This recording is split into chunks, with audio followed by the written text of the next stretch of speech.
All right, guys. What did Lincoln Riley say about taking some of his OU players to Southern California with him? You're not going to want to miss this. What's up, guys? It's DJ the Sports Blurred here. Did y'all miss me? I appreciate you clicking on the video. And I know I have a lot of Sooner fans slash Lincoln Riley critics that watch my channel. And today I have some absolute fire for y'all. If you haven't already, before we get started, please smash that like button and consider subscribing if you like college football and if you like to hear me rant about college football.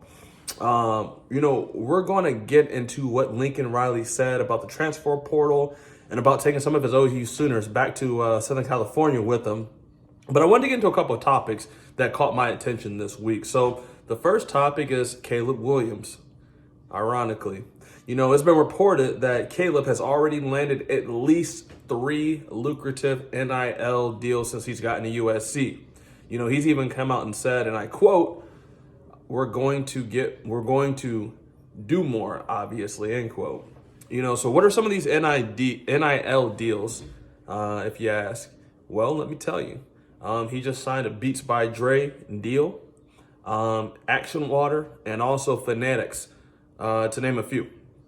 Now, I've always been on the side of players making money and being compensated. Caleb Williams actually appeared on Good Morning America last Wednesday. And it was actually kind of funny to hear him talk because he talked about the NIL deals and he talked about the NIL opportunities that come along with playing in a city like Los Angeles. And I've always said from the beginning about Caleb Williams, I always felt like his personality was more LA. I really didn't see him with the type of personality that he has as a resident in Norman, Oklahoma. No offense to the people who live in Norman, Oklahoma, and definitely no offense to people who live in Madison, Wisconsin, but I didn't believe for a second that he would go to Madison, Wisconsin. I will give him his credit. He did go on to say that the NIL deal, and I quote, wasn't really big for me when it came to selecting a school for him. But I tend to disagree with that. I mean, he's either not being completely real or he just really wanted to go to USC for the weather, which I also think he did. But I think he went for these NIL deals. I think he knew the opportunities that USC presented, and I think he jumped on it and made the best decision for himself. And I'm not mad at that. But I do want to talk about the NIL, man. I think the NIL scares me. It's common knowledge that bigger programs often attract the best athletes because of their expansive facilities, they have name recognition, and they typically offer the best route to the NFL. However, the NIL scares me because it looks like now we just have the option to buy players. Let me kind of break it down a little bit to you. So it totally, in my opinion, tears apart the fabric that is college football. I thought the college football was always different from the NFL because of the pageantry. I thought that college football was always different from the NFL because it always seemed like the players just always wanted it just a little bit more. Now, that's not to say that NFL players don't care about winning or they don't want it at all, but think about it. When you go to the NFL, and most times you're drafted, and to take it a step further, you're drafted and you have no say in the city, the team, the organization that you start your career with. College is a little bit different. You're recruited. Schools bring you in. They bring in all these guys to show them what it's like to be part of the Alabama Crimson Tide, to be one of the Ohio State Buckeyes, what it's like to be a Georgia Bulldog or even a Clemson Tiger, or a Clemson Tiger, whichever one. Now, all you really need to do now in today's is just have a really good sales pitch that includes how you can compensate these guys and who offers the best compensation package. As a matter of fact, look at what Texas A&M was able to do this year. So they bring in the #1 recruiting class in the nation. As a matter of fact, it's not just the #1 recruiting class in the nation. There's a good chance that this might be the #1 recruiting class of all time. I mean, they have 7 5-star recruits. They have 23 commits from the ESPN Top 300. This is completely unheard of. So how did they land so many good players? What do you think? I don't know. Now, I will say this. Jimbo Fisher has come out and called the report that Texas A&M has a $30 million fund to recruit these players. He's called it garbage. But you can't convince me they don't have some type of fund directed at getting the best talent out there. I mean, in today's landscape of college football, you'd be a fool not to. There's a lot of money down there in Texas, and, A&M is on the record of having some very wealthy boosters. So when you pair that with the passion of the SEC and the mentality of winning at all cost, you almost have to put all your chips on the table. And as a program, you got to go all in. Now, on a side note for Texas A&M, if they don't make a college football playoff here in the next 2 years, I think this is a failed experiment. And I think it should be viewed as a failure. Think about it. I mean, they're returning a solid team. You're pairing that solid team with some studs that you're bringing in. And don't forget, they beat Alabama. They can play, and they're very, very good. And I think Alabama is on the way out anyways. I think they're on the downfall. That's a story for another day.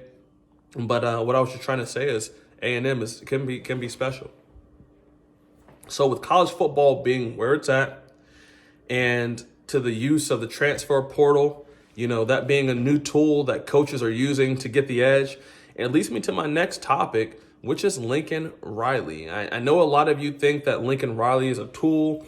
I know a lot of you think that Lincoln Riley is overrated, but I personally think that he's an exceptional mind, at least offensively.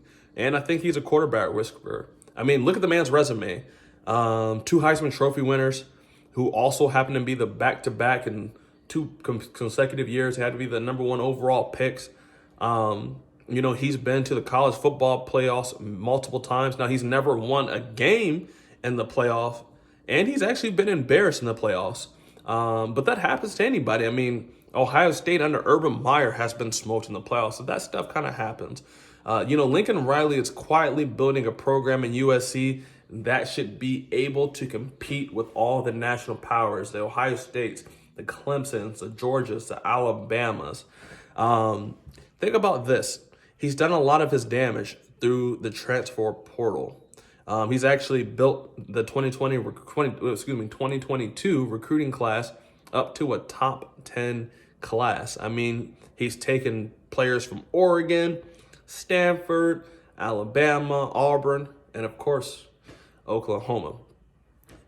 There was something that kind of stuck out to me. He was on Colin Cowherd's The Herd last week, and when he was asked about his incoming signees, Lincoln Riley said, and I quote, "There's a lot more coming." So this is his way of hinting that there are some more massive transfers or recruits, that are going to be added to this team. He also said something else that I found very interesting in the interview. So when asked about some of his former OU Sooners making the switch to USC, I'm going to read this off so I don't butcher it. He said this, listen, "We didn't take those players from Oklahoma. We took players from the transfer portal. Those players and their families had to make a decision to stay at a university or enter the portal for a couple of different reasons. Or enter the portal, where they could be recruited by anybody," end quote. So this remark by Riley stood out to me for a couple of reasons. First off, he said, it's the way he said that university. Lincoln, that university was the university that believed in you, that gave you an opportunity to be a head coach. He referred to Oklahoma as something that, can be discarded after he used them up. At least that's what I got from it. And it sounded like it was a really cold remark. The second thing that stuck out was how he acknowledged the portal. I mean, this portal has been changing the landscapes of college conferences now, of all of them, since it was introduced. Look at it this way. The best quarterback from the Big 12, in my opinion, last year was Caleb Williams, if you take into consideration his overall talent. Now he's in the Pac-12. The SEC alone has 35 athletes in the portal right now, deciding about where their next stop is going to be. There's a couple more OU wide receivers that Riley could take to Southern California because they have been rumored to follow Caleb Williams in the past. We don't know what exactly Riley has up his sleeves, but he clearly has some big plans. So Riley has brought in a 5-star recruit in Damani Jackson. He's also brought in a 5-star transfer in Caleb Williams. He's brought in 4 4-star recruits, and also he's brought in 4 4-star transfers. There's even rumors saying that he has a 5-star offensive tackle and Josh Connerly in the bag, because Connerly and Caleb Williams just start following each other on Instagram. And in 2022, that is how we break news. So, love him or hate him, Lincoln Riley turned a class that was on the outside of the top 100, and he's actually propelled them into top 10. I mean, he's an absolute beast when it comes to recruiting. And when you pair him, when you pair that with his offensive strengths, I believe personally he's a top 10 coach, if he's not a top 5 coach already in college football. So that's what I think, It's been real, y'all. I appreciate you guys for rocking with me. I thank you guys every time you guys stop in. Let me know what you guys think about this rant. Tell me what you guys think in the comments down below. I try to respond to as many comments as possible because a lot of y'all make really good points. A lot of y'all seem to like football just as much as I do. And like I said, if you haven't already, please like the video. Please subscribe. Please click on all the notifications. Please do all that. But until the next time, I have nothing left to say. You guys take care.